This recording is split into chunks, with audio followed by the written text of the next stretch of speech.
భద్రం नो अपि वातयमनः ఓం శాంతి శాంతి శాంతి.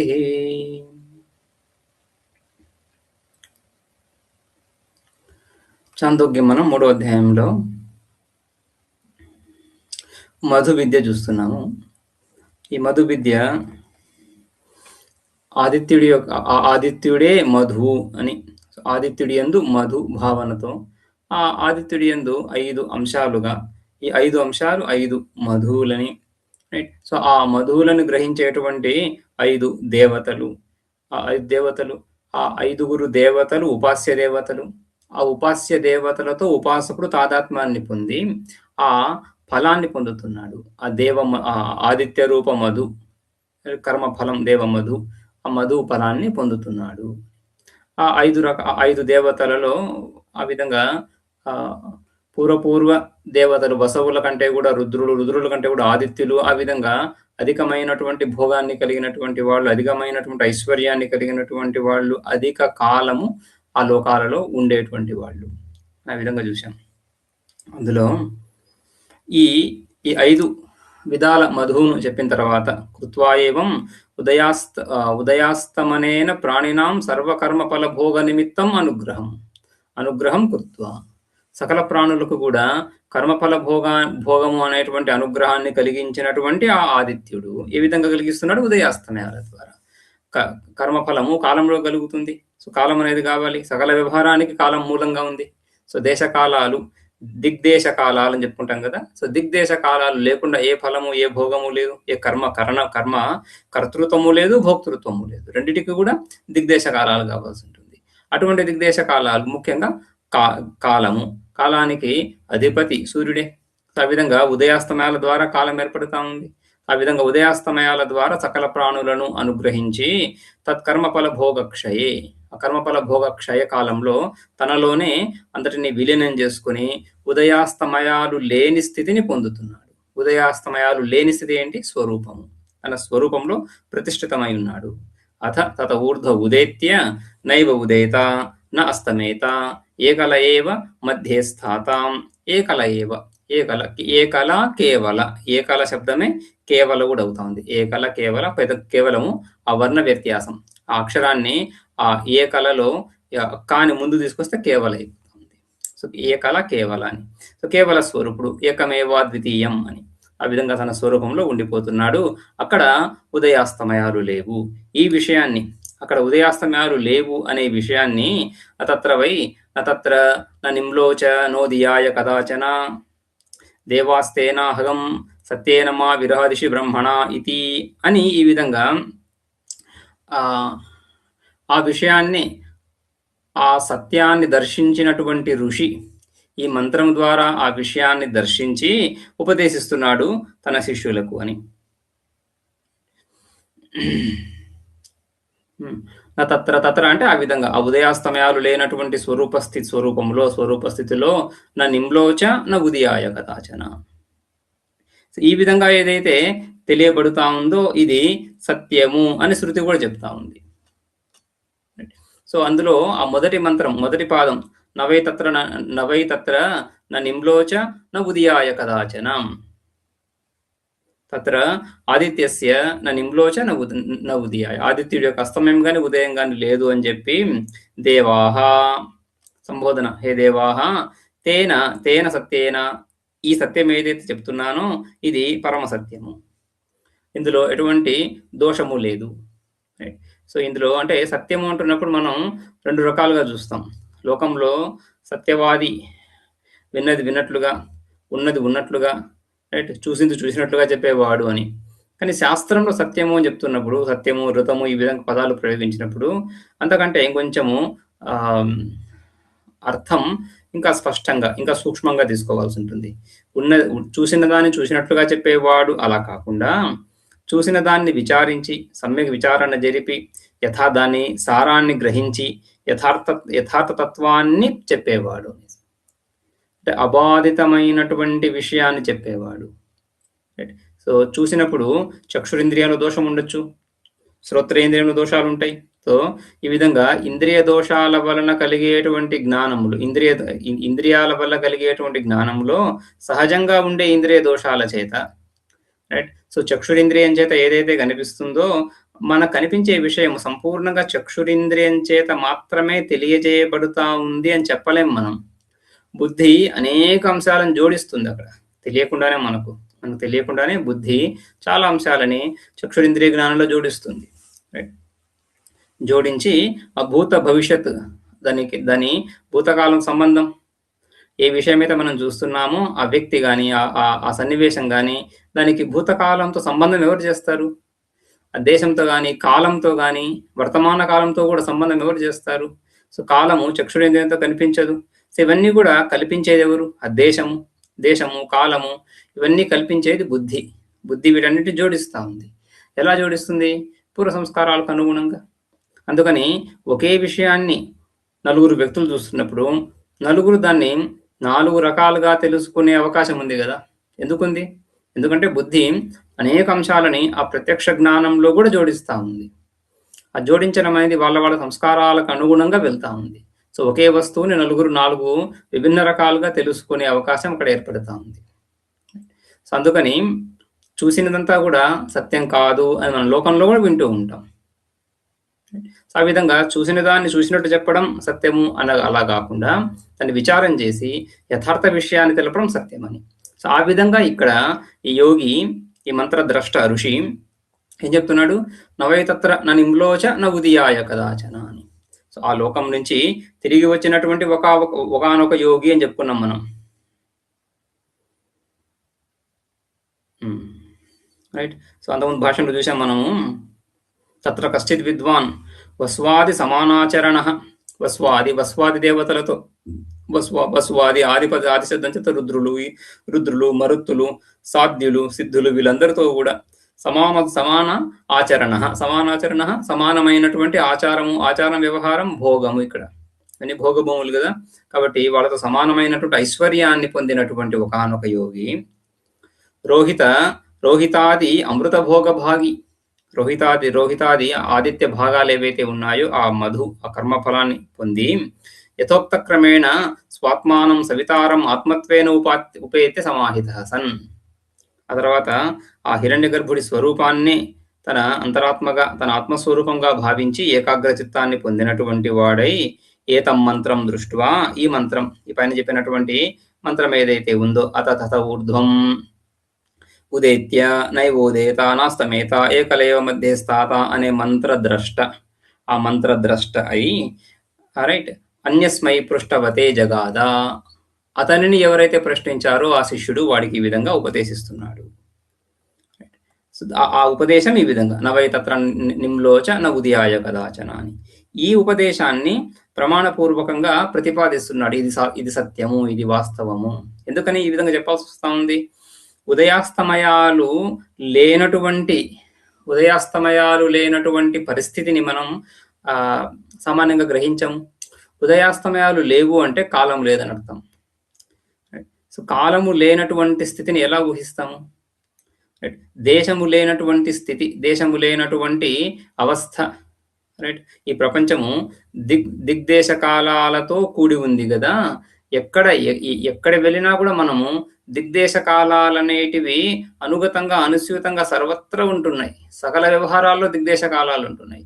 అటువంటి దిగ్దేశ కాలాలు లేని స్థితిని బుద్ధితో ఎలా ఊహిస్తాము? బుద్ధి అంటేనే కాలం అని అర్థం. బుద్ధి పూర్వ సంస్కారాలు లేకుండా, ఎటువంటి పూర్వ సంస్కారాలు లేకుండా బుద్ధి పనిచేస్తుందా? బుద్ధిలో వ్యవహారం ఉంటుందా? బుద్ధి వృత్యాత్మన అంటే ఇంద్రియాలతో కాకుండా, ఇంద్రియాలతో పాటుగా వర్తమాన కాలంలో పనిచేస్తూ ఉంది. చక్షురింద్రియము రూపాన్ని గ్రహిస్తుంది వర్తమాన కాలంలో, అక్కడ బుద్ధి కూడా చక్షురింద్రియం సహకరిస్తుంది. అలా కాకుండా కేవలం బుద్ధి మాత్రమే ప్రవర్తిస్తున్నప్పుడు, బుద్ధి, మనస్సు వీటి ద్వారా విచారం జరుగుతున్నప్పుడు విషయాలన్నీ సంస్కార రూపంగా ఉంటున్నాయి. సంస్కారాలన్నీ పురాతన అనుభవాల నుంచి వచ్చినటువంటివి. ముందు మనకి ఏవైతే అనుభవాలు కలిగాయో వాటి నుంచి సంస్కారాలు ఉత్పన్నమవుతున్నాయి. ఆ సంస్కారాల నుంచి స్మృతులు, స్మరణ సంస్కారాల నుంచి ఉత్పన్నమవుతుంది. సో బుద్ధి యొక్క ప్రవృత్తి అంతా కూడా ఆ సంస్కారాలు, ఆ పూర్వపూర్వ సంస్కారాలు, ఆ అనుభవాల విషయాలు, స్మృతులు అని ఈ విధంగా సంపూర్ణంగా భూతకాలానికి సంబంధించినదై ఉంది బుద్ధి. మనస్సు, బుద్ధి, దీని వ్యవహారం అంతా కూడా స్వతంత్రంగా జరుగుతున్నాడు, భూతకాలానికి సంబంధించినటువంటిది. అటువంటి బుద్ధి కాలం అనేది లేనటువంటి స్థితిని ఎలా భావిస్తుంది, ఎలా ఊహిస్తుంది, ఎలా కల్పిస్తుంది? రైట్. సో అందుకని ఉదయాస్తమయాలు లేనటువంటి ఒక లోకము, బ్రహ్మలోకము ఉదయాస్తమయాలు లేనటువంటిది అనేటువంటి ఆ భావన వినడానికి చాలా నూతనంగా, కొత్తగా, అపూర్వంగా, ఎప్పుడు వినని విషయంగా తెలుస్తా ఉంది. అందుకని దాన్ని ప్రతిజ్ఞాపూర్వకంగా మళ్ళీ నేనేదో కల్పన చేయటం లేదు ఇక్కడ. మిస్టిసిజం అంటాం కదా, ఏదో అభూత కల్పన మిస్టిసిజం, రైట్. సో ఒక వింత మాయ అలా ఏం చెప్పట్లేదు ఇక్కడ, ఇది యథార్థము అని చెప్పడానికి, ఇది యథార్థమైనది అని ఆ విధంగా ప్రతిజ్ఞ చేస్తున్నాడు, రైట్. తేన సత్యేన అహం బ్రహ్మేణ మా విరాదిషి హే దేవాహ అనే దేవతల సమక్షంలో దేవతలను ఉద్దేశిస్తూ ప్రతిజ్ఞ చేస్తున్నాడు. హే దేవతలారా, నేను చెప్పినటువంటి ఈ సత్యము చేత, ఇది సత్యం, ఇది సత్యము చేత బ్రహ్మకి ఎప్పుడు విరోధం లేదు. అసత్యం చేత విరోధం వస్తుంది. అసత్యం అనృతం లేనటువంటి విషయం, రైట్. అస్థిత్యేవోపలబ్ధవ్య, అస్థి అనే పరమాత్మ స్వరూపాన్ని తెలుసుకోవాలి, నాస్తి అని కాదు. నాస్తి అనేవాడు బ్రహ్మ కంటే దూరం అయిపోతున్నాడు. అటువంటి విరోధము, బ్రహ్మతోటి ఒక వియోగము నాకు కలగకుండుగాక. ఎందుకని? ఇది సత్యం కాబట్టి. తేన సత్యేన బ్రహ్మణ మా విరాదిషి ఇది అని ఈ విధంగా ప్రతిజ్ఞ చేస్తున్నాడు, రైట్. హే దేవాహ సాక్షిణ, దేవతలు, ఈ దేవతలు సాక్షులు, రైట్. ఉత్తరాయణ మార్గం అని చెప్తున్నప్పుడు ఆ ప్రాణి ఉపాసకుడు చేసినటువంటి వాడు ఈ అగ్ని తర్వాత అహర్ తర్వాత ఈ శుక్లపక్షము, ఈ ఉత్తరాయణ షణ్మాసాలు, వీటి ద్వారా బ్రహ్మలోకాన్ని చేరుకుంటాడని. ఏంటివి అవి? అక్కడ అవన్నీ దేవతలుగా చెప్పుకున్నాం. అహర్ అంటే అహర్ అభిమాని దేవత, అర్చిష్ అంటే అగ్ని అభిమాని దేవత అని ఆ విధంగా అన్ని దేవతలు చెప్పుకున్నాం. ఆ దేవతలు ఎందుకు దేవతలు చెప్పుకోవాల్సి వస్తూ ఉంది? ఉపాసకుడు ఎప్పుడైనా చనిపోవచ్చు, కృష్ణపక్షంలో చనిపోవచ్చు, శుక్లపక్షంలో చనిపోవచ్చు. దినము పగటి పూట ప్రాణం విడవచ్చు, రాత్రిపూట ప్రాణం విడవచ్చు. ఎప్పుడు విడిచినా కూడా దేవతలు ఎప్పుడు ఉంటారు కాబట్టి ఆ దేవతల ద్వారా ఆయా లోకానికి వెళ్తారని. అదేవిధంగా దేవతలు దేవాహ అంటున్నప్పుడు వాళ్ళు సదా ఉంటున్నటువంటి వాళ్ళు, ద్యోతనే ధాతువు నుంచి వస్తా ఉంది దేవశబ్దం. చేతన స్వరూపాలు కాబట్టి, చైతన్యమే వాళ్ళ స్వరూపం కాబట్టి వాళ్ళకి ఉండడము లేకపోవడము, రైట్. ఈ విధంగా జాగ్రత్త, నిద్ర, ఇటువంటి అవస్థలు లేవు అని ఆ విధంగా దేవతనే ధాతు. దేవాహ సర్వదా ఉన్నటువంటి వాళ్ళు కాబట్టి సర్వసాక్షులు, కర్మ సాక్షులు. మనం చేసేటువంటి ప్రతి కర్మ కూడా ఆ దేవతలు ఈ విధంగా గమనిస్తున్నారు అని, రైట్. అందుకనే మనం యమధర్మరాజుతో పాటుగా ఒక చిత్రగుప్తుడు అని ఒకనొక క్యారెక్టర్, రైట్. ఒకనొక దేవత భావిస్తాం. చిత్రగుప్తుడు చిత్రం అంటే చిత్ర విచిత్రమైనటువంటి రూపాలలో, ఆకృతులలో అంతటా లోకమంతా వ్యాపించి, గుప్త అంటే గోపనీయ, రహస్యంగా ఉంటున్నాడు కానీ సర్వత్రా ఉంటున్నాడు, మన కర్మలన్నింటినీ గమనిస్తున్నాడు అని కదా. ఆ విధంగా దేవాహ సాక్షిణ, సాక్షీభూత స్వరూపాలు, సకల కర్మలకు సాక్షీభూత స్వరూపాలు. నేను చెప్తున్నటువంటి విషయము సత్యం అనే విషయంలో కూడా మీరు సాక్షులు. ఏ దేవాహ సాక్షినో యూయం శృణుత, మీరందరూ వినండి, యథామయా ఉక్తం సత్యం. నేను ఏదైతే చెప్పానో ఉదయాస్తమయాలు లేవు అని, అది సత్యము. దాని చేత బ్రహ్మస్వరూపేణ మా విరాదిషి, మా విరుద్ధేయం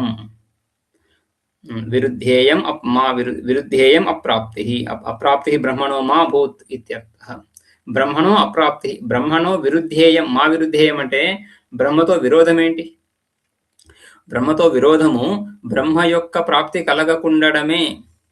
ఇక్కడ బ్రహ్మ అంటున్నప్పుడు ఉపాసనా సందర్భం కాబట్టి హిరణ్య గర్భ రూపాన్ని తీసుకోవచ్చు, రైట్. సో అదేవిధంగా సత్య పరమాత్మ స్వరూపాన్ని తీసుకున్నా కూడా, పారమార్థిక చైతన్య స్వరూపాన్ని తీసుకున్నా కూడా ఆ బ్రహ్మతో విరోధం ఎలా ఉంటుంది, రైట్. అవిరోధం నిబోధత. సో ఈ అద్వైతము అవిరోధ తత్వము, ఈ బోధలో కూడా ఎటువంటి విరోధము లేదు. రెండవ తత్వం ఉంటే కదా వీళ్ళు మాకు అనుకూలము, వీళ్ళు మాకు ప్రతికూలము అని చెప్పడానికి ఆ రెండవ తత్వం ఉన్నప్పుడు ఆ విధంగా ప్రతికూలత, అనుకూలత నిరూపించుకోవచ్చు. ఒకానొక దర్శనాన్ని, ఒకానొక తత్వాన్ని, ఒకానొక దేవతని ఉపాసించేవాడు ఇతర దేవతల కంటే మా ఉపాస్య దేవత భిన్నము, శ్రేష్టము, గొప్పది అని చెప్పుకోవచ్చు. అదేవిధంగా ఇతర ఉపాస్యాలు ఇంతకంటే తక్కువ, న్యూనము అని కూడా చెప్పుకోవచ్చు. ఎందుకంటే అక్కడ ఇతరం భేదం ఉంది కాబట్టి. బ్రహ్మస్వరూపంలో ఎటువంటి భేదము లేనప్పుడు హిరణ్య గర్భుడు 2, 3, 4 లేరు కదా. మిగిలిన దేవతలందరిలో కంటే కూడా హిరణ్య గర్భుడు ప్రథముడు స దేవానాం ప్రథమ సంబభూవ ముండకంలో చూస్తాము. ప్రథముడు అంటున్నప్పుడు ఈయన ఉత్పన్నమైన తర్వాత వరుసగా 1, 2, 3, 4, 5, 10 అనే సంఖ్యలో దేవతలు ఉత్పన్నమయ్యారని కూడా కాదు. ఆ విధంగా ఉన్నా కూడా ద్వైతం ఏర్పడుతూ ఉంది. అలా కాకుండా ఈ హిరణ్య గర్భుడి యొక్క అంశాలే మిగిలిన దేవతలు. ఈ హిరణ్య గర్భుడిలో భాగాలకి హిరణ్య గర్భుడితో ఎటువంటి విరోధం లేదు.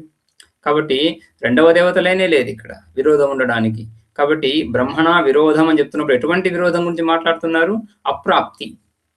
ఆ బ్రహ్మ కలగకపోవడం ఎందుకు కలగటం లేదు? ఎందుకంటే నువ్వు ఇంకొక ఉపాధితో తాదాత్మ్యాన్ని పొంది ఉన్నావు కాబట్టి. ఇంకొక ఉపాధితో తాదాత్మ్యాన్ని పొంది ఉన్నప్పుడు ఈ సర్వ ఉపాధి రహితమైనటువంటి ఆత్మస్వరూపము లబ్ధి కలగటం లేదు. అభిమానం ఉందే. ఇంకొక తత్వంలో పరిచ్ఛిన్నతల అభిమానం ఉంది. పరిచ్ఛిన్నతల అభిమానం ఉన్నప్పుడు అపరిచ్ఛిన్నత ఉండి కూడా లభించడం లేదు. అది శుద్ధ చైతన్య విషయంలో, హిరణ్య గర్భుడి విషయంలో కూడా అదే విధంగా. రైట్. అందుకని మా విరుద్ధేయం అంటే బ్రహ్మణో అప్రాప్తి మమ మా భూదిత్యర్థ. ఆ బ్రహ్మస్వరూపం యొక్క అప్రాప్తి నాకు కలగదు. ఎందుకని కలగదు? సత్యమే చెప్పాను కాబట్టి. అక్కడ కాలము లేదు. బ్రహ్మస్వరూపంతో ఏకత్వాన్ని నేను పొంది ఉన్నటువంటి ఆ తత్వము బ్రహ్మస్వరూపమే.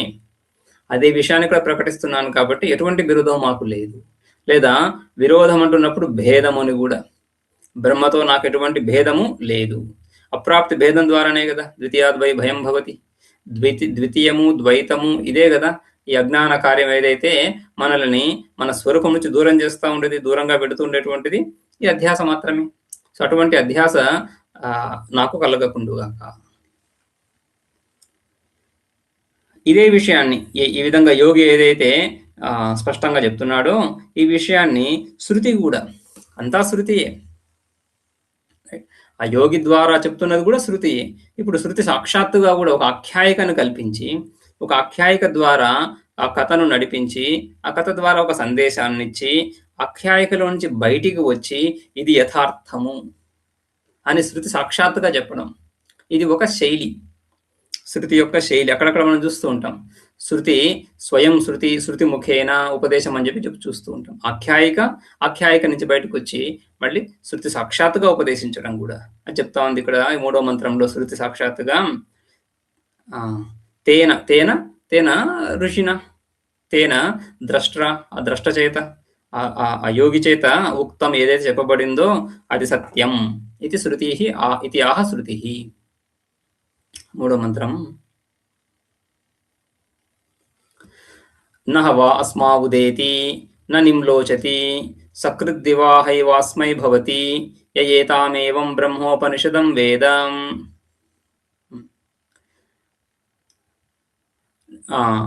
అస్మై హ వ న ఉదేతి న నిమ్లోచతి. వాడికి, ఎవరికి? ఆ ఉపాసకుడికి. ఏ ఉపాసకుడైతే ఈ 5 కర్మఫలాలలో 5 అంశాలు చెప్పుకున్నాం. వసవులు, రుద్రులు, ఆదిత్యులు, ఈ విధంగా అనేక రకాలుగా చెప్పుకున్నాం. వీళ్ళందరూ కూడా ఆయా ఆదిత్యుడు అనేటువంటి మధువునే సేవిస్తున్నారు. వీళ్ళందరినీ అతిక్రమించి ఇంకా సాక్షాత్ హిరణ్యగర్భ స్వరూపాన్ని ఎవడైతే ఉపాసిస్తున్నాడో, సాక్షాత్ హిరణ్యగర్భ స్వరూపాన్ని ఎవడైతే పొందుతున్నాడు, ఉపాసకుడు పొందుతున్నాడో వాడిని ఉద్దేశించి, రైట్. సో వాడిని ఉద్దేశించి అటువంటి ఉపాసకుడికి నా ఉదేతి నా నిమ్లోచతి అస్మై ఉపాసకాయ, అటువంటి వానికి ఈ ఆదిత్యుడు ఉదయాస్తమయాలను కలిగించటం లేదు. అంటే ఈ ముందు 5 రకాల కర్మఫలాల గురించి మాట్లాడుకున్నప్పుడు సాధ్యులు సిద్ధులు ఇత్యాదులు చెప్పుకున్నప్పుడు వాళ్ళకి కొంత కొంత భోగకాలము, కొంత భోగము లేనటువంటి కాలం అని చెప్పుకున్నాం.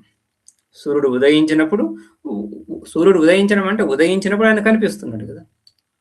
ఈ ఎరుపు వర్ణంలో ఏదైతే కర్మఫలం అని చెప్పుకుంటున్నామో ఆ ఆదిత్యుడిలోని ఎరుపు వర్ణం ఎప్పుడు కనిపిస్తుంది? ఆయన ఉదయించినప్పుడే కదా. ఉదయించడం అంటే భోగకాలం అని అర్థం. ఆ భోగకాలంలో ఆ ఎరుపు వర్ణము ఆ ఎరుపు వర్ణం తెలుస్తూ ఉంది. ఎరుపు వర్ణం అంటే కర్మఫలం అని. సరే, ఆ కర్మఫలం కనిపిస్తా ఉంది అంటే పొందుతున్నాడు. కర్మఫలాన్ని పొందేటువంటి కాలం ఒకటి ఉంది. అస్తమించినప్పుడు ఆ దేవమధు ఆదిత్యుడు ఉండని గాక, కానీ ఆదిత్యుడి యొక్క దర్శనం కలగటం లేదు కదా. సో ఆదిత్యునే మధువుగా చెప్పుకున్నాం. అందులో ఎరుపు వర్ణం అని, నలుపు వర్ణం అని, రైట్, మధ్య భాగం అని చాలా రకాలుగా విభాగాలు చెప్పుకున్నాం. అవేవి కూడా ఉండవు కదా అస్తమించిన. అవేవి వాటి యొక్క ఉపలబ్ధి, వాటి యొక్క జ్ఞానము కలగదు కదా. వాటి యొక్క అనుభవము, సాక్షాత్కారము లేదు అస్తమించినప్పుడు, రైట్. సో అటువంటి అస్తమయ కాలంలో భోగం లేదు. కానీ ఎక్కడైతే ఉదయాస్తమయాలు లేవో ఈ విధంగా ఇది భోగకాలము, ఇది భోగము లేనటువంటి కాలము అనేటువంటి భేదం పోయింది. ఉదయాస్తమయాలు ఉన్నప్పుడు కదా ఈ భేదం వచ్చేది. ఆ ఉదయాస్తమయాలే లేనప్పుడు ఈ విభాగం కూడా తొలగిపోతా ఉంది. ఇది భోగకాలము, ఇది భోగము లేనటువంటి కాలం అనే విభాగమే తొలగిపోయింది. సదా వాడు ఆ స్వరూపంతో లీనమై ఉన్నాడు. సో అటువంటి ఉపాసకుడికి న ఉదేతి న నిమ్లోచతి, ఉదయాస్తమయాలు లేవు, సదా స్వరూపమై ఉన్నాడు.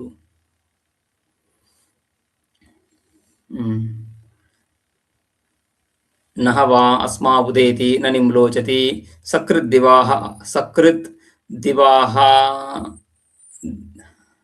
దివాహైవ అస్మై భవతి. అస్మై ఉపాసకాయ, ఆ ఉపాసకుడికి హ ఏవ సకృత్ దివాహ ఏవ భవతి. సకృత్ ఒకసారి ఉదయించడం అంటే ఒకసారి ఆ స్వరూపంలోకి చేరి ఆ హిరణ్యగర్భ స్వరూపాన్ని, ఆ బ్రహ్మ స్వరూపాన్ని పొంది ఇక ఎల్లప్పుడూ పగలే. దివా ఏవ భవతి.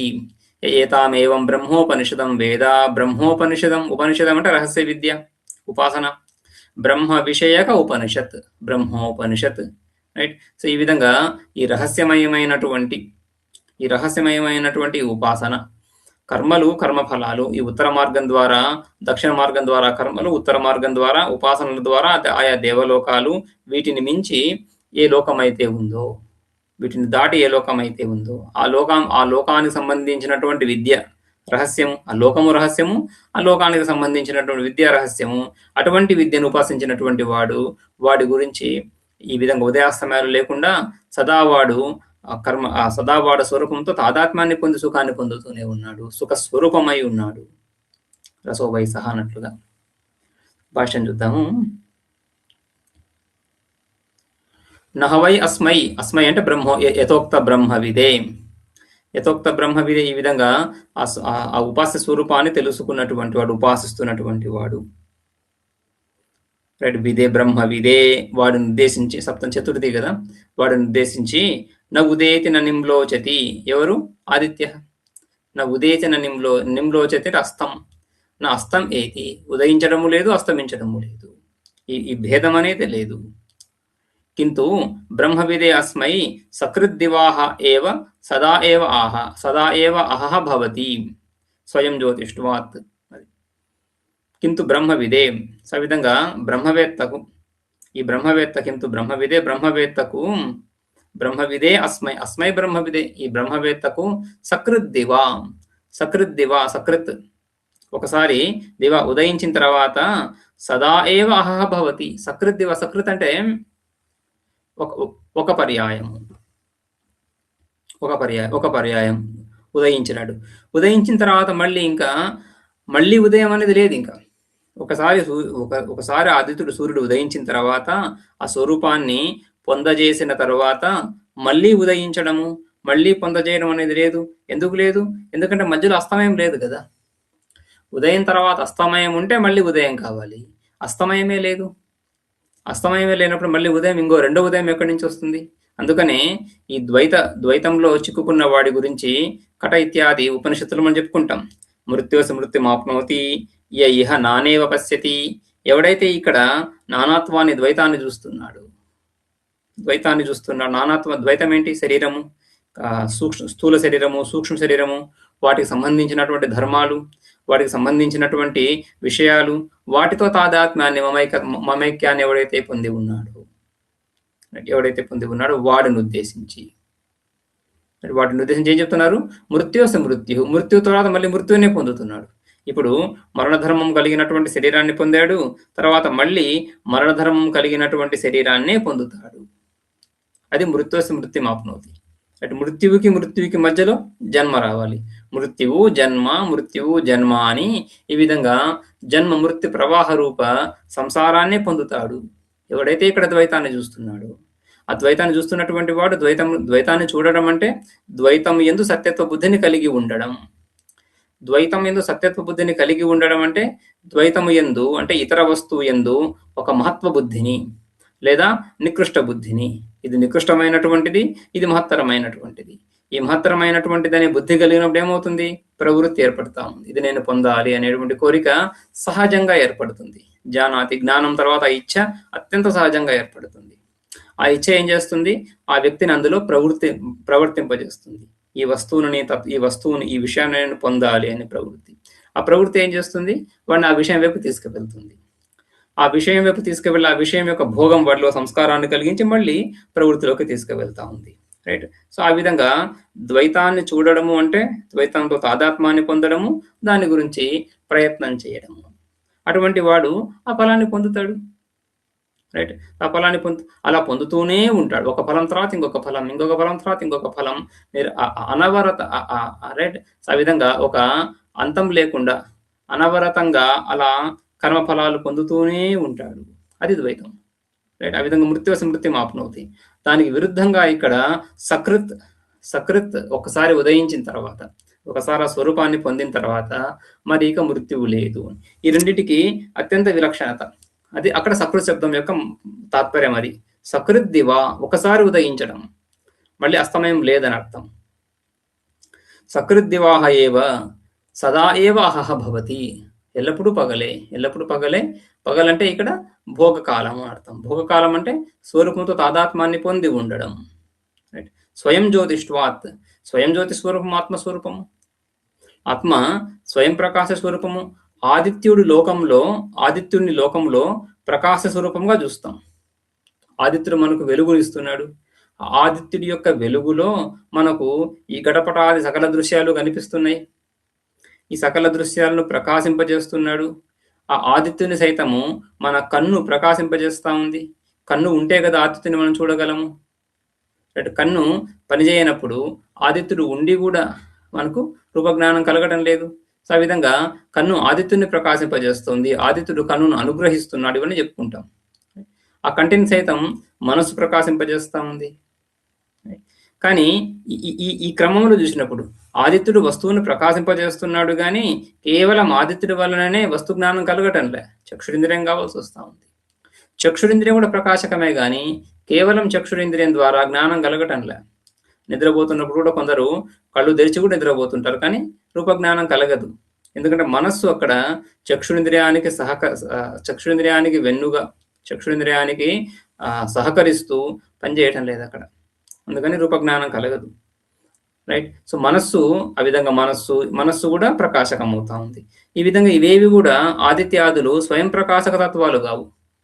ఇంకొక ప్రకాశం మీద ఆధారపడి దాని సహకారంతో జ్ఞానాన్ని కలిగించడంలో ఎంతో కొంత సహకారాన్ని కలిగిస్తున్నాయి, కానీ స్వతంత్రంగా వాటిలో ప్రకాశకత్వం లేదు. అయితే వీటన్నిటిని ప్రకాశింపజేస్తున్నటువంటిది ఆత్మస్వరూపము. వీటిలాగా ఇంకొక ప్రకాశాన్ని అపేక్షించి ప్రకాశకం కావటం లేదు.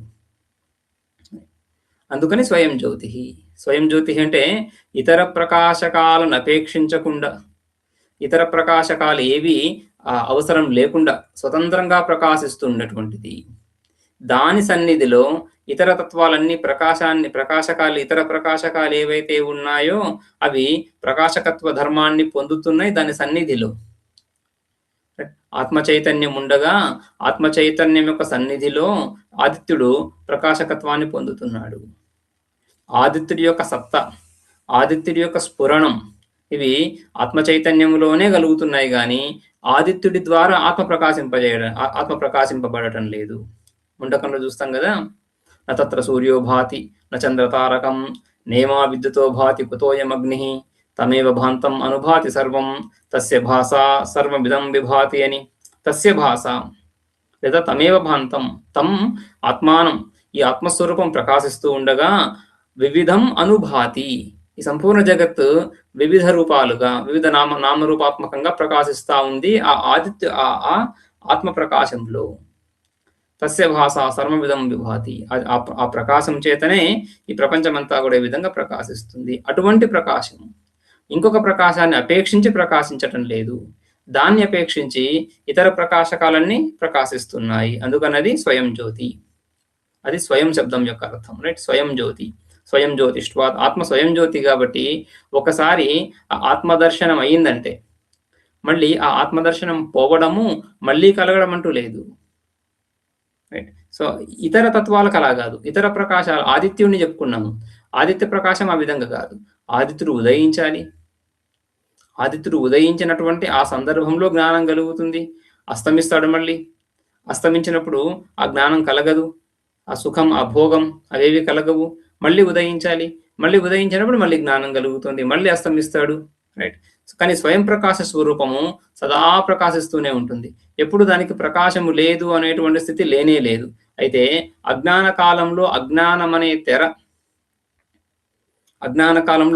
అనేటువంటి తెర ఏ విధంగా అయితే ఆదిత్యుడిని మనకు మన నుంచి దాచేటువంటి మబ్బు మేఘం ఏదైతే మన కంటికి ఆదిత్యుడికి మధ్యలో వస్తూ ఆదిత్యుడి దర్శనాన్ని కలగకుండా చేయగలుగుతా ఉందో, ఆ విధంగా అజ్ఞానం అనేటువంటి తెర, అజ్ఞానం అనేటువంటి ఒక పరద ఆ ఆత్మస్వరూపాన్ని మనకు ప్రకాశ స్వరూపమైనప్పటికీ కూడా మేఘమండలం చేత మన కన్ను ఆవృతమైనప్పుడు ఆదిత్యుడు ప్రకాశకంగానే ఉంటాడు, కానీ మనకు కనిపించడు.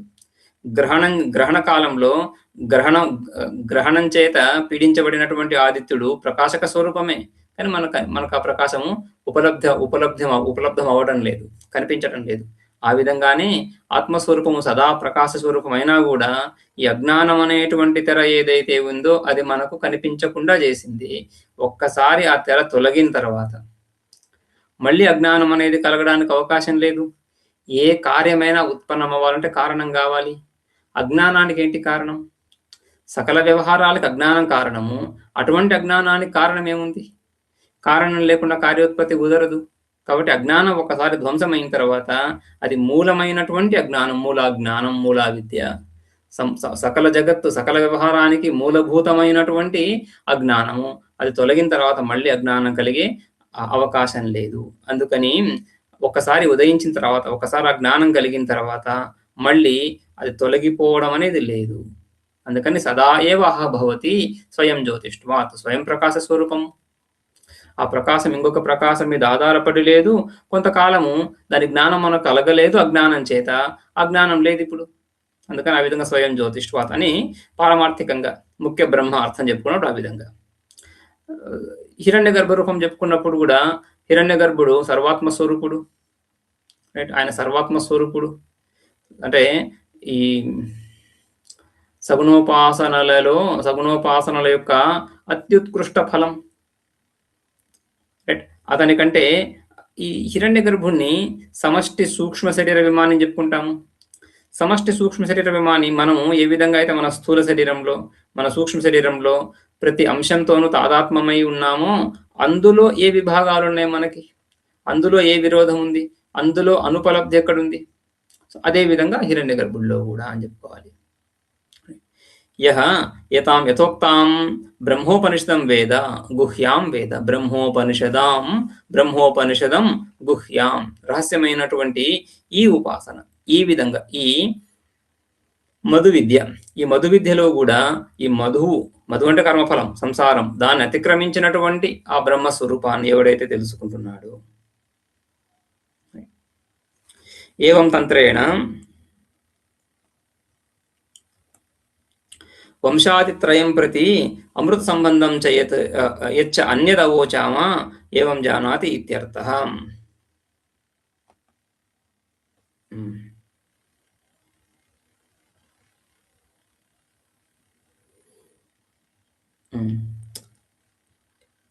గుహ్య ఏవం అని మంత్రంలో వచ్చింది కదా, రైట్.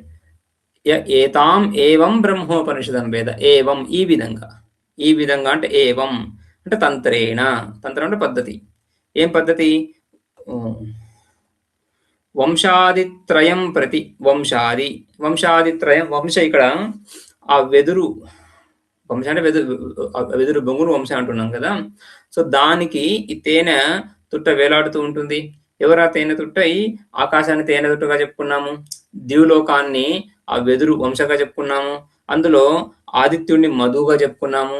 ఈ విధంగా ఏవం, ఈ విధంగా ఎవరైతే ఉపాసిస్తున్నాడో, త్రయం ప్రతి అమృత సంబంధంచ, అందులో ఆ ఆదిత్యుడు అమృత స్వరూపుడని, ఆ మధువు అమృతం ఎందుకు అంటున్నాం? మధువు అంటే కర్మఫలం అమృతం ఎలా అవుతుంది?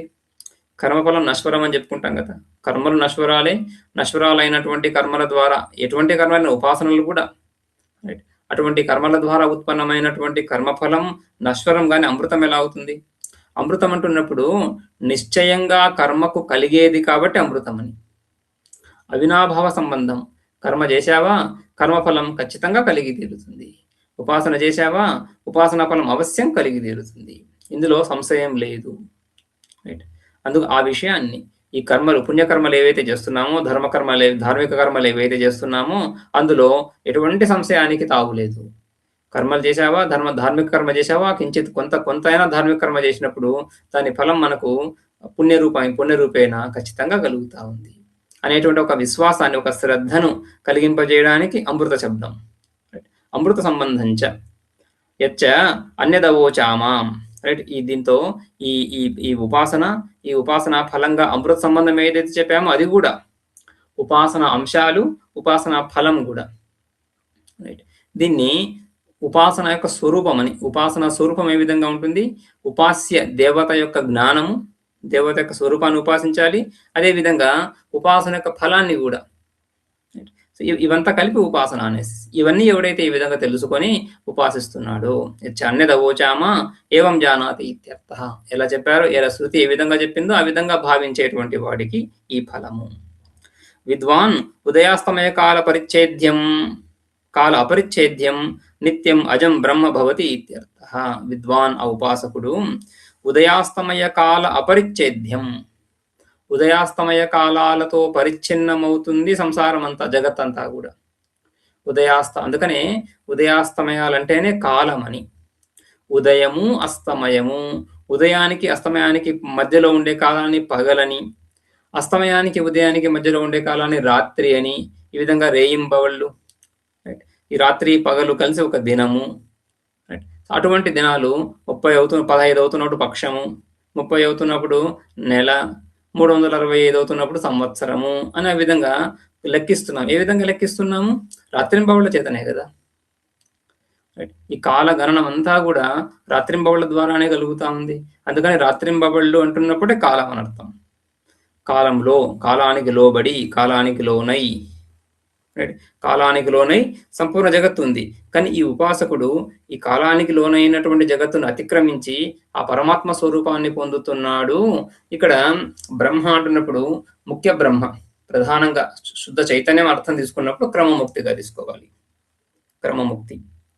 క్రమముక్తి ఆ హిరణ్య చెప్పారు, ఇక్కడ కూడా అదే చెప్పారు కదా. వసులోకము,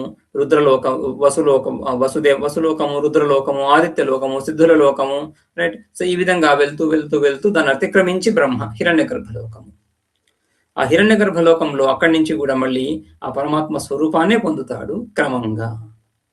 నస పునరావర్తత అని చెప్పుకుంటాం కదా. ఆ బ్రహ్మలోకాన్ని చేరినటువంటి ఈ అహంగ్రహోపాసకుడు మళ్ళీ తిరిగి రాడు. ఎందుకంటే వాడి ఉద్దేశం మోక్షం గురించి వెళ్ళాడు కాబట్టి. మిగిలిన వాళ్ళు తిరిగి వస్తున్నారని కూడా చెప్పుకున్నాం మనం, రైట్. పంచాగ్ని విద్య ఇత్యాదుల ద్వారా, పంచాగ్ని విద్య కూడా చూస్తాం ఇదే చాందోగ్యంలోనే. సో ఆ ఉపాసనల ద్వారా ఎవరైతే బ్రహ్మలోకాన్ని చేరుకుంటున్నారో వాళ్ళు మళ్ళీ తిరిగి వస్తున్నారని కూడా చెప్పుకుంటున్నాం. కాబట్టి ఆ విధంగా ఎవడైతే ఈ ఉపాసనని ఈ విధంగా చేస్తున్నాడో వాడు ఆ బ్రహ్మస్వరూపాన్నే పొందుతున్నాడు. విద్వాన్ ఉదయాస్తమయ కాల అపరిచ్ఛేద్యం నిత్యం అజం బ్రహ్మ, నిత్యమైనటువంటి, నిత్యం అంటే కార్యము కానటువంటి, కార్యము కాదంటే ఉత్పత్తి నాశాలు లేనటువంటి, ఆ ఉత్పత్తి నాశాలు లేకపోవడాన్నే ఉదయాస్తమయాలు సూచిస్తున్నాయి. ఉత్పత్తి నాశాలు ఉండడాన్ని ఆ ఉదయాస్తమయాలు వస్వాది లోకాలు చూపిస్తున్నాయి. ఈ వస్వాది లోకాల ద్వారా అలా బ్రహ్మను చేరుకోవడం ఏదైతే ఉందో ఇదే క్రమంగా ఏర్పడేటువంటి ముక్తి, క్రమంగా పొందుతున్నటువంటి ముక్తి క్రమముక్తి. క్రమముక్తి అయం బ్రహ్మ భవతి ఇత్యర్థః. తద్ధైతద్బ్రహ్మ ప్రజాపతయ ఉవాచ ప్రజాపతిర్మనవే మనుః ప్రజాభ్యః తద్ధైతదుద్దాలకాయ రుణయే జ్యేష్ఠాయ పుత్రాయ పితా బ్రహ్మ ప్రోవాచ.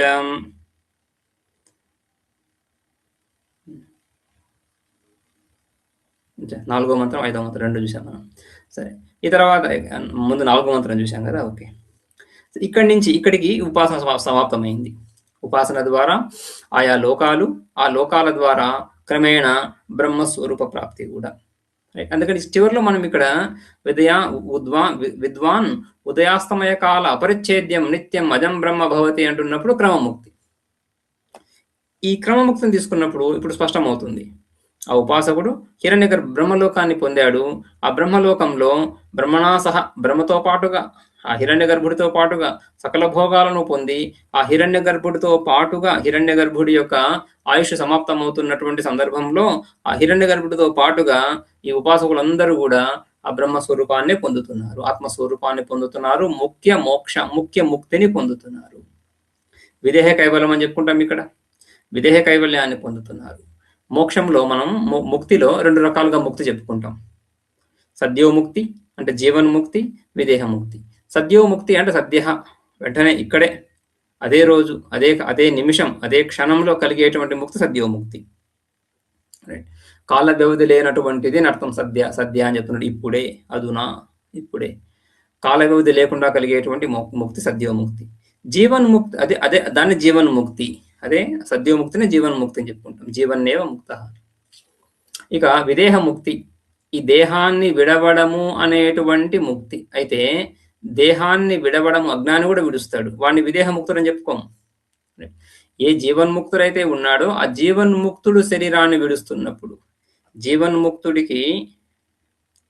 జీవన్ముక్తిని పొందినటువంటి ఆ జీవన్ముక్తుడికి, బ్రహ్మస్వరూపాన్ని పొందినటువంటి ఆ బ్రహ్మనిష్ఠుడికి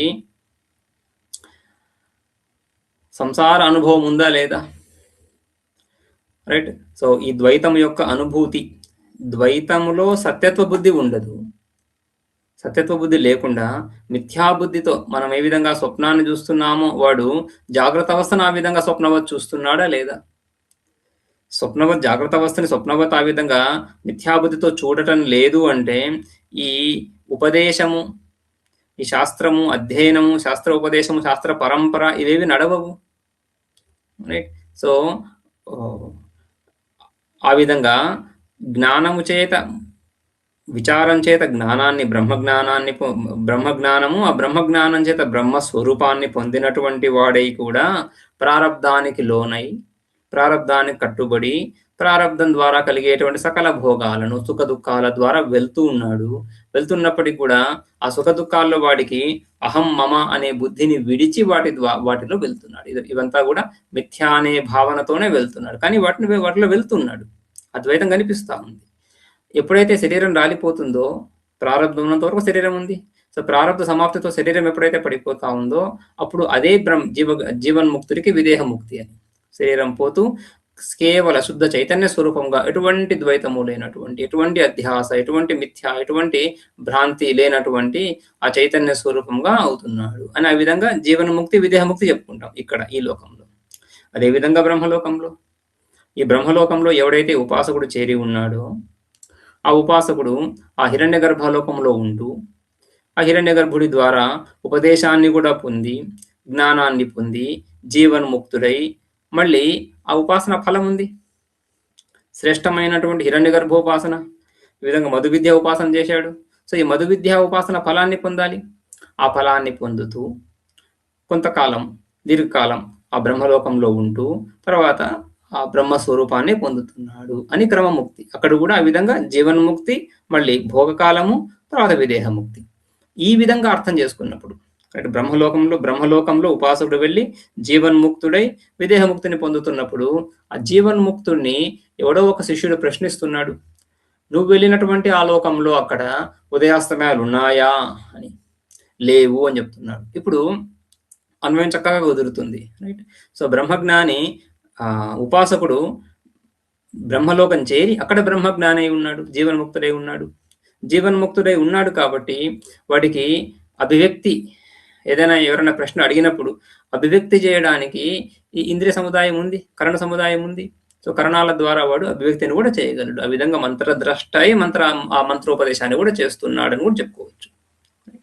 సో తదనంతరం ఆ తర్వాత వాడి ప్రారంభ సమాప్తి కాలంలో విదేహముక్తిని పొంది విద్వాన్ ఉదయాస్తమయ కాల అపరిచ్ఛేద్యం నిత్యం అజం బ్రహ్మ భవతి అని కూడా ఇత్యర్థ.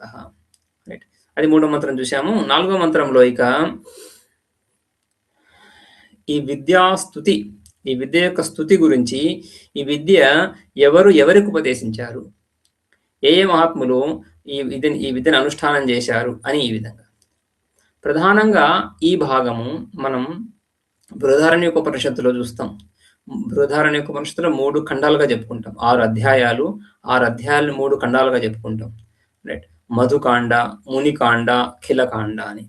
ఆ మధుకాండలో 2 అధ్యాయాలు, ఆ 2 అధ్యాయాలు అయిపోయిన తర్వాత వంశబ్రాహ్మణం వస్తుంది. వంశబ్రాహ్మణంలో ఈ విధంగా ఈ విద్య, ఆ 2 అధ్యాయాలు చెప్పినటువంటి విద్య ఏ విధంగా మనకు చేరింది అని చెప్పడం. రైట్, గురు శిష్య పరంపర. ఆ గురు శిష్య పరంపరని పరిచయం చేస్తా ఉంది ఈ మంత్రం, 4వ మంత్రం.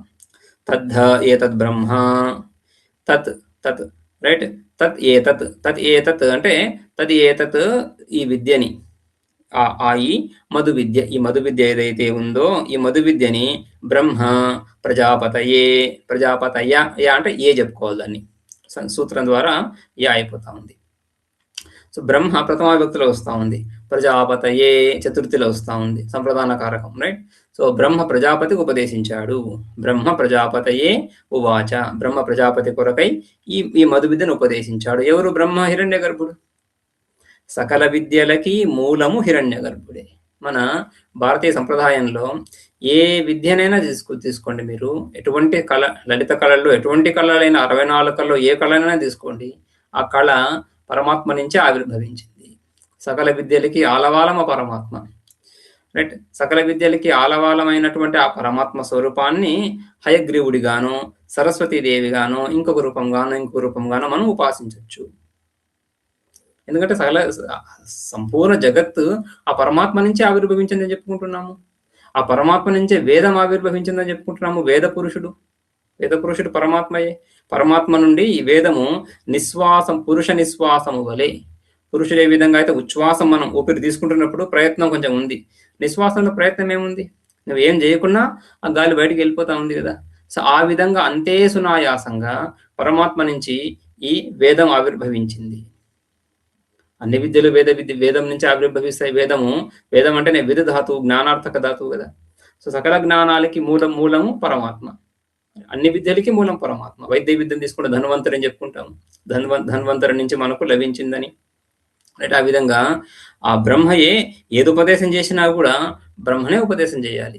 కాబట్టి తద్బ్రహ్మ, ఆ హిరణ్య గర్భుడు ప్రజాపతికి ఉపదేశించాడు. ఆ ప్రజాపతి ఎవరు చేశాడు? మనవే చతుర్థి. ప్రజాపతి మనువుకు ఉపదేశించాడు.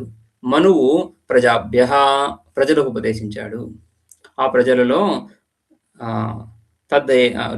భాషను చూస్తే 4వ మంత్రం కదా, తద్ధేతత్ ఉద్దాలకాయ ఆరుణయే జ్యేష్ఠపుత్రాయ పితా బ్రహ్మ ప్రోవాచ.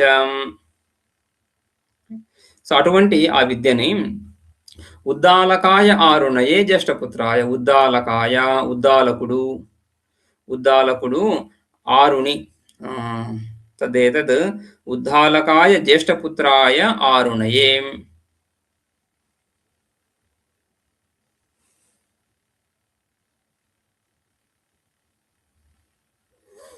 ఆరుణయే అరుణుడి పుత్రుడు ఆరుణ.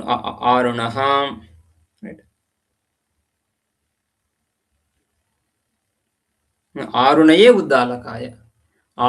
ఉద్దాలకాయ, అరుణుడి పుత్రుడైనటువంటి ఉద్దాలకుడి గురించి, జ్యేష్ఠపుత్రుడైనటువంటి ఉద్దాలకుడి గురించి బ్రహ్మ ఉపదేశించాడు. భాష్యం చూద్దాము. తద్ధ ఏతత్ మధుజ్ఞానం బ్రహ్మ బ్రహ్మ అంటే హిరణ్యగర్భ విరా విరాజే ప్రజాపతయే ఉవాచ. ఈ ప్రజాపతి అంటే విరాట్ అని. విరాట్ అంటే ప్రథమ శరీరి అని చెప్పుకుంటాం. ప్రథమజ అంటే హిరణ్య గర్భుడు. హిరణ్య గర్భుడికి కూడా జన్మ చెప్పుకుంటాం. కానీ ఏ విధంగా జన్మించాడు? అతను ఎవరి నుంచి కూడా జన్మించలేదు కాబట్టి స్వయంభూ. స్వయంభవతి ఇది స్వయంభూ. స్వయంభవతి అంటే ఆయన అభివ్యక్తమయ్యాడు ఒకనొక కాలంలో, సృష్టి ఆదిలో ఆయన ఆవిర్భవించాడు. రైట్. జన్మ అంటున్నప్పుడు మనం ఈ విధంగా లోకంలో ఏ విధంగా అయితే కారణం నుంచి కార్యం ఉత్పన్నమవుతా ఉంది, రైట్, ఉపాదాన కారణము, ఉపాదాన కారణము, నిమిత్త కారణము అనే అలా కాకుండా స్వయంగా ప్రకటమయ్యాడు. ఎటువంటి కారణము లేదు అక్కడ. కేవలం శుద్ధ చైతన్యమే నిర్విశేష నిర్గుణ చైతన్యమే అజ్ఞానం అనేటువంటి ఉపాధిని గ్రహించి ఆ అజ్ఞానం ద్వారానే పంచతన్మాత్రలను సృష్టించి ఆ పంచతన్మాత్రల ఉపాధి ద్వారా ఒక సవిశేష రూపంగా ఆవిర్భవించింది, అభివ్యక్తమయ్యింది అని. నిర్గుణము సగుణమయ్యింది. ఆ నిర్గుణ బ్రహ్మ సగుణ బ్రహ్మగా అభివ్యక్తం అవడం ఏదైతే ఉందో అదే హిరణ్య గర్భుడు. ఆ సగుణ బ్రహ్మ అక్కడ కేవలం సగుణమే, రూపం లేదు ఇంకా. ఆ సగుణ బ్రహ్మ రూపాన్ని సంతరించుకోవడం ప్రజాపతి, విరాట్ ప్రజాపతి. రైట్. విరాజే ప్రజాపతయే ఉవాచ. విరాట్కు ఉపదేశించాడు. ఇక్కడ దాకా సమష్టి. ఇంకా సోపి ఆ విరాట్ కూడా మనవే, మనువు నుంచి వ్యష్టి మొదలవుతా ఉంది. సమష్టి హిరణ్య గర్భుడు వరకు సమష్టి. రైట్. సో ఆ హిరణ్య గర్భుడు సమష్టి. ఆయన విశ్వరూప, తర్వాత మను విశ్వరూప ఆ విధంగా ప్రకటమవుతున్నాడు. అక్కడి నుంచి ద్వైతం సమష్టి వ్యష్టి మొదలవుతా ఉంది. మనువు గురించి. మనువు కూడా ఇక్ష్వాక్వాద్యాభ్య ప్రజాభ్య ప్రోవాచ. ఆ మనువు మిగతా అందరికీ కూడా ఇక్ష్వాకు ఇత్యాది ఈ రాజులందరికీ కూడా చక్రవర్తులందరికీ ఉపదేశించాడు. ప్రజాభ్య ప్రోవాచ ఇది విద్యాం స్తౌతి బ్రహ్మాది విశిష్ట క్రమగత ఇది. బ్రహ్మాది విశిష్ట క్రమాగత ఇది అని ఈ మధు విద్యను స్తుతిస్తా ఉంది శృతి. ఇది బ్రహ్మాది విశిష్ట క్రమ ఆగత. ఎక్కడి నుంచి వచ్చింది మధు విద్య? హిరణ్య గర్భుడి నుంచే వచ్చింది. ఇక్కడ ఎవరో కూర్చొని మనం ఈ మధు విద్యని రూపొందించింది కాదు, మనమేదో కల్పించుకున్నటువంటిది కాదు. అందుకనే ఉపాసనలు శృతి శాస్త్రం ఏ విధంగా చెప్తా ఉందో ఆ శాస్త్ర ఉపాసనలే చేయాలి. ఆ శాస్త్ర ఉపాసనలు పరమాత్మ స్వరూపం నుంచే వస్తున్నాయి. ఎవరో ఇక్కడ మధ్యలో మనుషులు కూర్చొని కల్పించినటువంటిది కాదు. ఆ పరమాత్మ, జగత్తును రచించినటువంటి పరమాత్మ, ఇది ఉపాసన, దీని ఫలం ఇది, ఇది కర్మ, దీని ఫలం ఇది అని ఆయన నిర్వచించాడు. ఆయన ప్రతిజ్ఞ యందు మనకు శ్రద్ధ. జగత్పిత, ఆ జగత్పిత ఏదైతే కల్పించాడో ఆ జగత్పిత కల్పించినటువంటి మార్గము శ్రేష్టమని, అది నిర్దుష్టమని, దోషరహితమని, ఈ కర్మకి ఈ ఫలం ఉంటుంది అని. లోకంలో ఎవరో ఏదో కల్పించినటువంటి దానికి ఫలం ఎవరు చెప్తారు? ఆ ఫలం నిశ్చయం అని ఎలా చెప్తాము? దాని గ్యారంటీ ఎవరు తీసుకుంటారు? ఇక్కడ పరమాత్మ స్వయంగా చెప్తున్నాడు. వేదం ద్వారా పరమాత్మ స్వయంగా చెప్తున్నాడు. కాబట్టి కర్మలు ఉపాసనలు చేయాలంటే శాస్త్రోక్త కర్మలు ఉపాసన చేయాలి అని. అవతారిక కించ. అంతేకాకుండా ఆ తర్వాత ఆ మనువు నుంచి ఇక్ష్వాక్వాదులకు లభించింది. రైట్. తద్ధ ఏతద్ ఉద్దాలకాయ అరుణయే జ్యేష్ఠపుత్రాయ ప్రాహ జ్యేష్ఠపుత్రాయ పితా బ్రహ్మ ప్రోవాచ.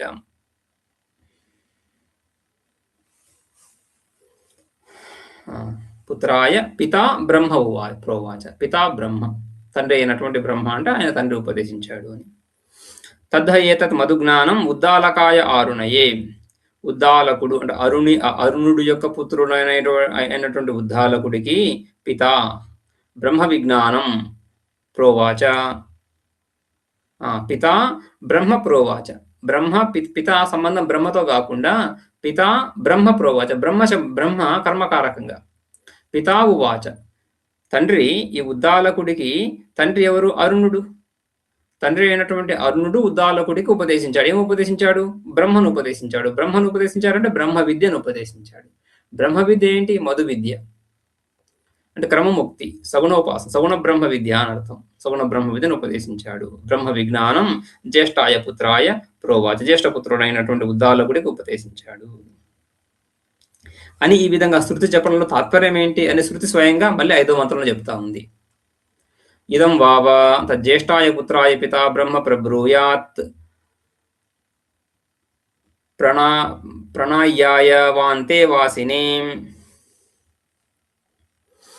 ఇదం ఇదం అంటే ఈ విధంగా ఈ మధు విద్యని తత్ జ్యేష్ఠాయ పుత్రాయ పితాం జ్యేష్ఠాయ పుత్రాయ పిత బ్రహ్మ ప్రబ్రూయాత్. ఇదం బ్రహ్మ, ఇదం శబ్దం బ్రహ్మతో అన్వయం చేసుకుంటే ఇదం బ్రహ్మ, ఇదం తద్బ్రహ్మ పిత జ్యేష్ఠాయ పుత్రాయ ప్రబ్రూయాత్. ఈ బ్రహ్మ, బ్రహ్మ అంటే బ్రహ్మ విద్య, ఈ మధు విద్యని తండ్రి తన పెద్ద పెద్ద పెద్ద కొడుకుకి ఈ విధంగా ఉపదేశించవచ్చు. ఎందుకని? అరుణుడు కూడా ఉద్దాలకుడు అనేటువంటి జ్యేష్ఠ పుత్రుడు ఉపదేశించాడు కాబట్టి. రైట్, సంప్రదాయం ఆ విధంగా వస్తూ ఉంది కాబట్టి అదే సంప్రదాయాన్ని అనుసరించి ఇక్కడ కూడా లోకంలో ఇప్పుడు కూడా తండ్రి తన పెద్ద కొడుకుకి ఈ విధంగా ఉపదేశించవచ్చు. ప్రబ్రూయాత్. ప్రణాయ్యాయాం ప్రణాయ్యాయ వా అంతేవాసినే. అంతేవాసినే, అంతేవాసి, అంతేవాసి అంటే శిష్యుడు, ఆశ్రమంలో ఉన్నటువంటి ఆ శిష్యుడు. ఎటువంటి శిష్యుడు? ప్రణాయ్యాయ,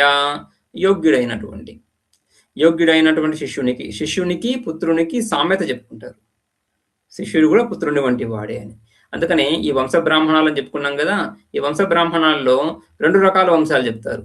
తండ్రి నుంచి పుత్రుడికి లభించే పుత్రుడికి, తండ్రి నుంచి పుత్రుడి నుంచి మళ్ళీ వాడి పుత్రుడు, అది ఒక క్రమం, వంశక్రమము.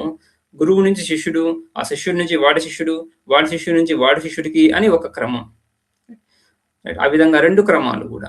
అందుకని ఇక్కడ కూడా జ్యేష్ఠాయ పుత్రాయ అథవా ప్రణాయ్యాయ అంతేవాసినే, ప్రధానమైనటువంటి ప్రేమ కలిగినటువంటి యోగ్యుడైనటువంటి శిష్యునికి కూడా ఉపదేశించవచ్చు, ఇతరులకు కాదు అని.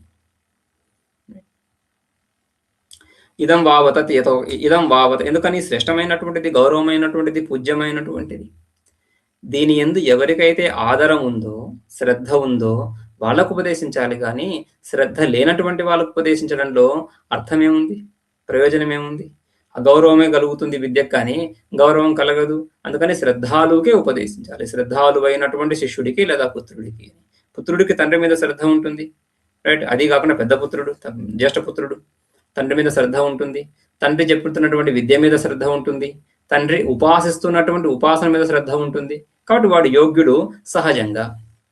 శిష్యుడు కూడా అదే విధంగా, ప్రియ శిష్యుడు కూడా ఆచార్యుడు యందు శ్రద్ధ ఉండడం చేత యోగ్యుడు అని.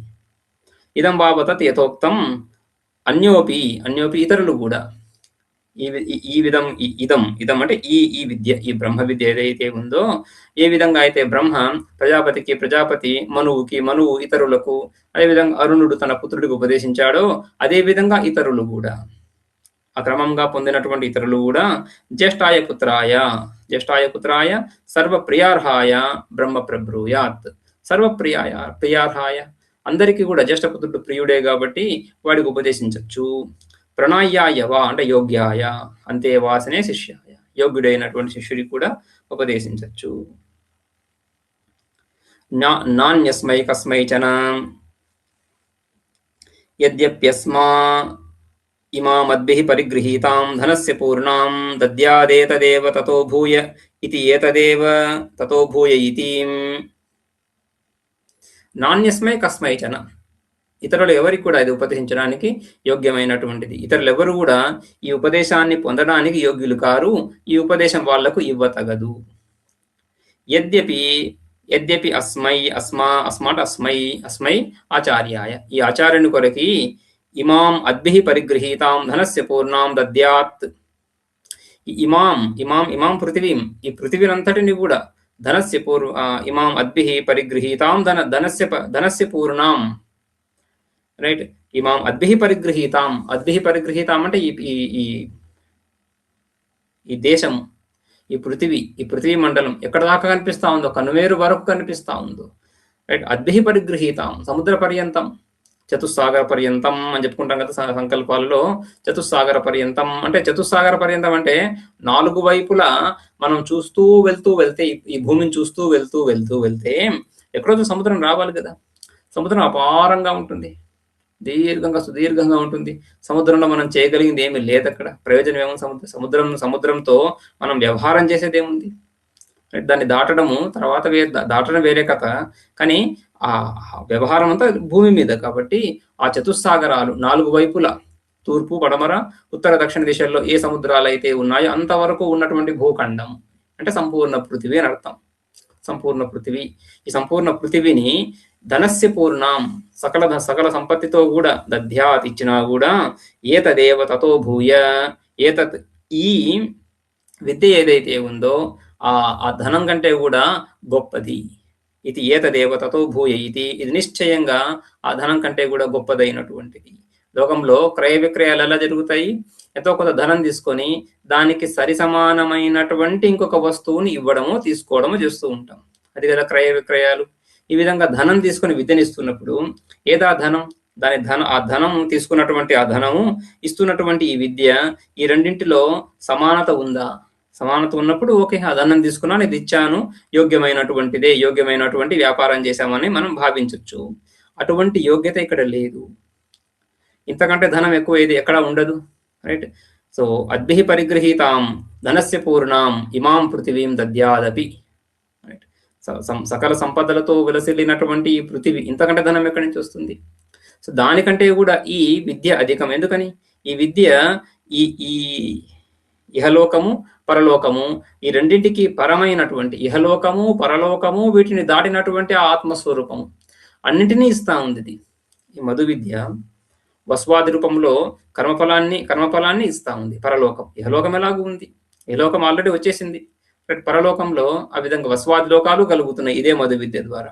ఈ వస్వాది లోకాలను అతిక్రమించినటువంటి ఆ బ్రహ్మలోకము కలుగుతా ఉంది. ఆ బ్రహ్మలోకం ద్వారా తద్వారా బ్రహ్మస్వరూప ప్రాప్తి కూడా కలుగుతా ఉంది ఇదే మధు విద్య ద్వారా. సో ఒకే విద్య ద్వారా ఇహ పరలోకాలను అతిక్రమించినటువంటి స్వరూపం కూడా కలుగుతా ఉంది. కాబట్టి దీనిని మించినటువంటిది ఇంకొకటి లేదు. అందుకని ధనాన్ని ఆశించి దీన్ని ఇవ్వకూడదు అని. రైట్? ధనస్య పూర్ణాం అద్భిః పరిగృహీతాం ఇమాం దద్యాత్, అయినప్పటికీ కూడా ఏతదేవతతో భూయ, ఈ విద్యనే దానికంటే శ్రేష్టమైనటువంటిది అని ఇది ఏతదేవతతో భూయ అని మళ్ళీ చెప్పడం ఈ మధు విద్య సమాప్తమైంది చెప్పడానికి. భాష్యం కూడా చూద్దాము. నా అన్యస్మై కస్మైచన ప్రబ్రూయాత్, రైట్? అన్యస్మై కస్మైచన, ఇంకెవరికి ఉపదేశించడానికి కుదరదు. తీర్థద్వయం అనుజ్ఞాతం, తీర్థద్వయం యోగ్యస్థానాలు, తీర్థం యోగ్యస్థానాలు రెండు చెప్పబడ్డాయి. ఒకటి జ్యేష్ఠపుత్రుడు, రెండవ వాడు ప్రియ శిష్యుడు, రైట్? ప్రేమ కలిగినటువంటి శిష్యుడు. ఈ ఇద్దరికి ఉపదేశించవచ్చు. అనేకేషాం ప్రాప్తానాం తీర్థానాం ఆచార్యాదీనాం, రైట్? అనేకేషాం తీర్థానాం ప్రాప్తానాం, ఆచార్యులకు అనేక ఉపదేశ స్థానాలు లభించినప్పటికీ కూడా ఈ రెండు స్థానాలలోనే వాళ్ళు ఉపదేశించాల్సి ఉంటుంది, జ్యేష్ఠపుత్రుడికి ప్రియ శిష్యుడికి. కస్మాత్ పునః తీర్థ సంకోచం విద్యాయా కృతం, ఈ విధంగా తీర్థ సంకోచం, ఈ తీర్థం అంటే ఉపాసన గ్రహించడానికి యోగ్యుడు. ఈ యోగ్యత కల వాళ్ళని సంకోచం చేయడం, కుచించడం ఎందుకు జరుగుతా ఉంది ఇక్కడ అని ఈ మంత్రభాగం తర్వాత. ఎందుకని? యద్యపి అస్మై ఆచార్యాయ ఇమాం కశ్చిత్ పృథివీం అద్భిః పరిగృహీతాం సముద్ర పరివేష్టితాం సమస్తామపి దద్యాత్, రైట్? యద్యపి ఈ ఆచార్యుడికి ఈ సంపూర్ణ పృథివీని, రైట్, సముద్ర పర్యంత ఈ భూమండలాన్ని సకల సంపత్తులతో సమర్పించినప్పటికీ కూడా యస్యా విద్యాయా నిష్క్రయార్థం, ఈ విద్యను కొనడానికి ఇంతటి ధనాన్ని ఇచ్చినప్పటికీ కూడా ఆచార్యాయ ధనస్య పూర్ణాం సంపన్నాం భోగోపకరణైః న అసౌ అస్య నిష్క్రయః. ఈ విధంగా సంపూర్ణ సకల భోగాలతో కూడినటువంటి పృథివీనంతటిని ఇచ్చినప్పటికీ కూడా, రైట్, భోగోపకరణైః సంపన్నాం, ధనస్య పూర్ణం అంటే ధనంతో కూడినటువంటి, అంటే భోగోపకరణాలతో కూడినటువంటి. ఈ భోగోపకరణాలన్నీ కూడా ఇహలోక భోగోపకరణాలే. ఈ లోకంలో కొంత సుఖాన్ని ఇచ్చేటువంటివి, సుఖాన్ని ఖచ్చితంగా ఇస్తాయి. ఈ లోకంలో ఉన్నటువంటి భోగోపకరణాలు సుఖాన్ని ఇవ్వవని ఎవరు చెప్పరు. అయితే ఇవి కొంతకాలమే ఇస్తున్నాయి. ఈ ప్రారంధం, ఈ శరీరం ఎంతకాలం ఉంటుందో ఇక్కడ అంతకాలం మాత్రమే ఇస్తున్నాయి. ఈ కాలం చాలా అత్యల్పమైనటువంటి కాలం. ఎవరు కూడా ఈ పృథివీని సొంతం చేసుకోలేరు. ఎందరో చక్రవర్తులు వచ్చారు, ఎందరో మహారాజులు చక్రవర్తులు వచ్చి పాలించారు, వెళ్ళిపోతున్నారు. వస్తారు, ఉంటారు, వెళ్ళిపోతారు. కానీ ఇక్కడ నిశ్చయంగా దీర్ఘకాలంగా ఎవరు ఉండలేరు, ఉండే అవకాశమే లేదు.